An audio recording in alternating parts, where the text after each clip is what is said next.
अंबेडकर जी को सिर्फ राजनीति तक ही सीमित रखना चाहते हैं। मैं आज श्रामणेर बन के ये मैसेज देना चाहता हूं कि राजनीति से भी बहुत बड़े दरवाजे बाबा साहब ने बौद्ध धर्म के माध्यम से खोले हैं। आज करीब करीब 128 देश बुद्धिज्म को फॉलो करते हैं।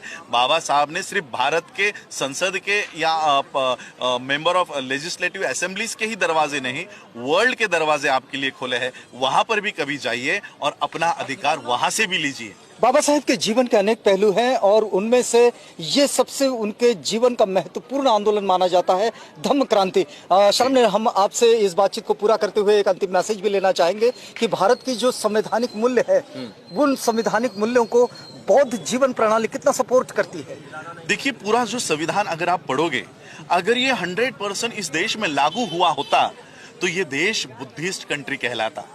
क्योंकि संविधान कहता है, बाबा साहब अंबेडकर जी का संविधान देते समय स्पीच है कि जब तक इस देश में जातियां रहेंगी संविधान किसी काम का नहीं होगा, लोकतंत्र इस देश में नहीं आएगा। लोकतंत्र के खिलाफ अगर कुछ है तो जाति व्यवस्था।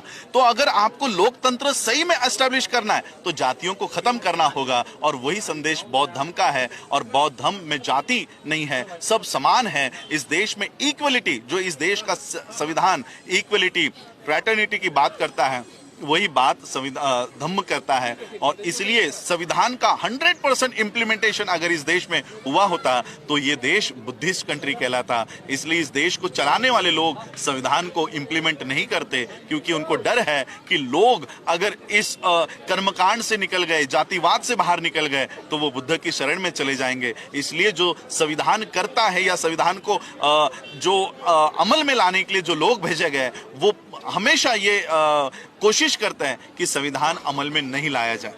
हम बातचीत कर रहे थे श्रामणेर दीक्षा ले चुके राजरत्न अंबेडकर जी से। हम तो नहीं जानते, ये पूछना भी नहीं चाहते कि वे श्रामणेर जीवन में कितना समय बिताएंगे, लेकिन इस वक्त हमने आपको जोड़े रखा है दीक्षा भूमि के साथ। धन्यवाद। हमारी वहाँ आएगा, आरपीडीएस वाले पे आइएगा।